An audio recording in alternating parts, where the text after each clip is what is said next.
하여 주시기 바랍니다.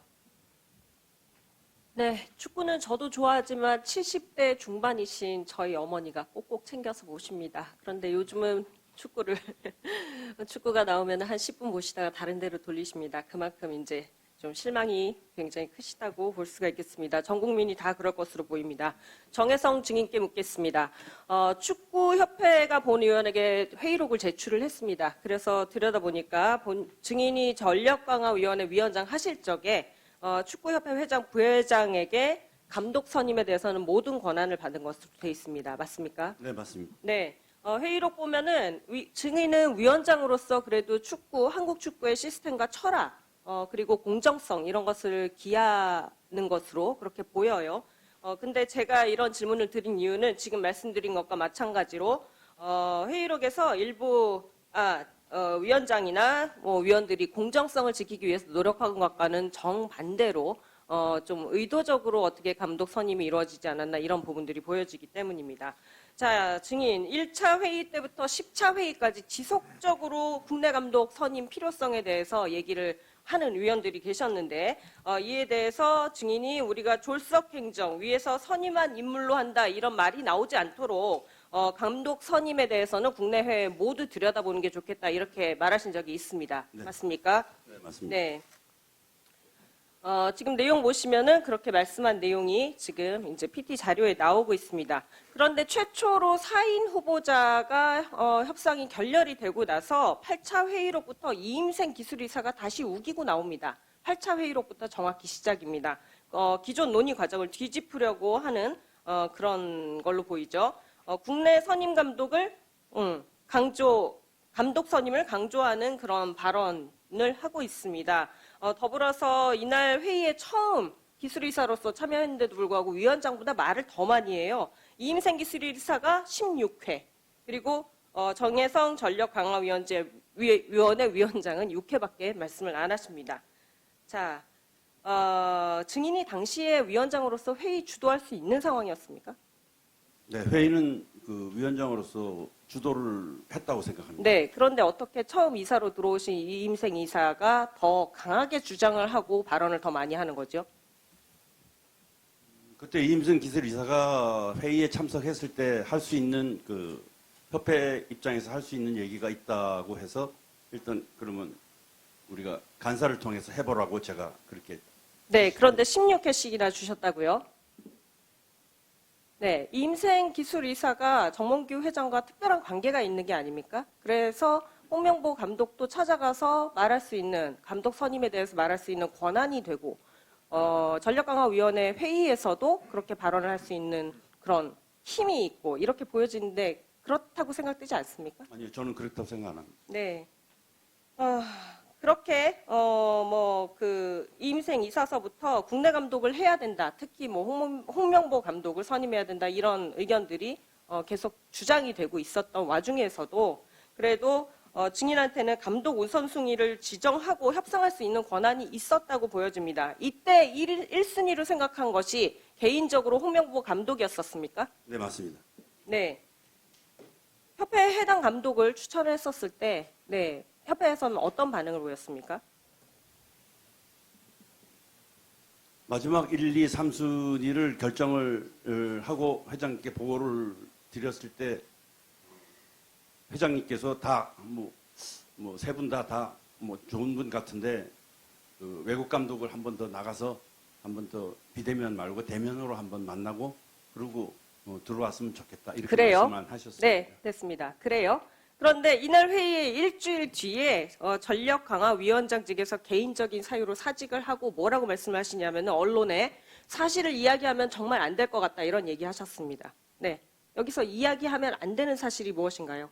안 되면 얘기를 하면 안 되는 그 이유가 별 다른 게 아니고 제가 1차 때 그리고 또 2차 때 1차 때 굉장히 제가 제시마 씨하고 카사스 감독에 대한 부분을 정리를 해서 할 때도 너무 많이 힘이 들었고 그 다음 2차 때 이제 세 분을 감독의 어떤 그 추천을 제가 해서 보고를 드렸었는데 네, 그 뉘앙스가 그렇게 느껴지지는 않습니다. 지금 말씀하신 그대로 감독 선임을 하고 알아보는 과정에서 굉장히 많은 힘든 일들이 있었고 그래서 개인적으로 그냥 그만두고 싶다 이렇게 얘기를 하시면 될 일인데 언론에다 흘리신 거는 사실을 얘기하면 안 될 것 같다는 말씀이셨어요. 왜 이제 와서 지금 수그리십니까? 자, 됐습니다. 홍명보 감독, 네, 증인으로 출석해 주십시오. 자, 벤투 감독 선임 과정에서 김판곤 당시 위원장한테 설정한 기준에 부합하고 철학과 부합하다면 확신을 가지고 진행을 하라 이렇게 나온 카톡 내용인가요? 네, 이 메신저 내용이 있어요. 네, 맞죠? 본인 거? 네, 맞습니다. 네.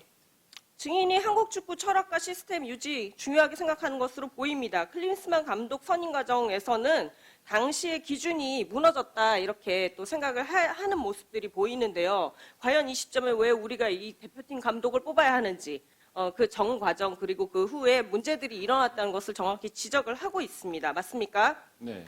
네. 그러면 증인은 본인이 감독으로 선임된 이번 과정에 대해서 공정하게 이루어졌다고 보시나요? 투명하게?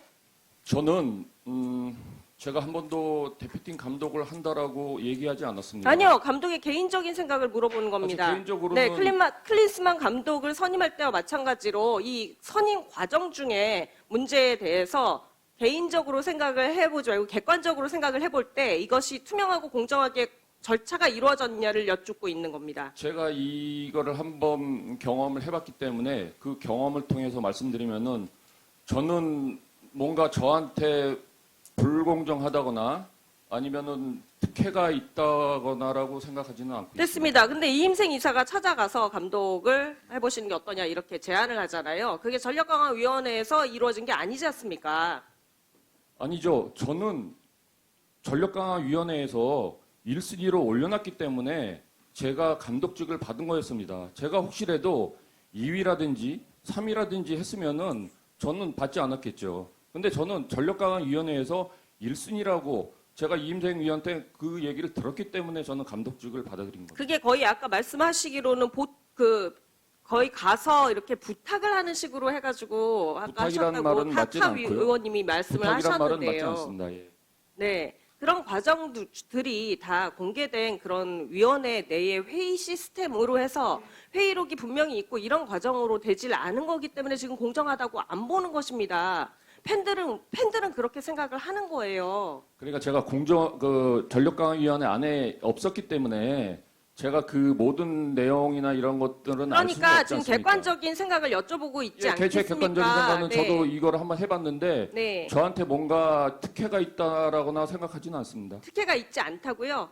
네, 특혜가 없는데 위원회를 통하지도 않고 이렇게 개인적으로 연락을 해도 되는 겁니까, 이임생 이사가? 이임생 이사의 역할은 그 전력강화위원회에서 최종의 3인 후보가 올랐기 때문에 이임생 이사의 역할은 그 최종 3인을 접촉해서 협상에 들어가야 되는 역할이라고 저는 생각하고 있습니다. 협상에 들어가야 되는 역할이고요. 네.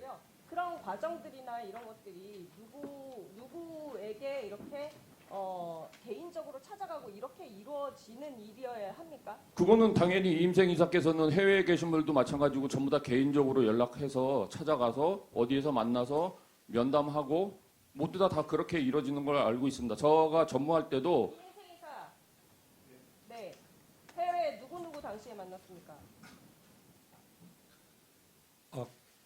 왜 바로 대답 못하시죠? 아니, 날짜를 기억하려고 그랬어요. 날짜가 아니라 당시에 홍명보 감독이랑 지금 홍명보 감독이 말씀하신 유럽에 가서 거스포엣을 만나고요. 그 다음에 다비드 바그드를 만나고 그리고 5일 날은 홍명보 감독님을 만났습니다. 자, 김재훈 의원님, 예, 부족한 부분은 보충 질의를 활용.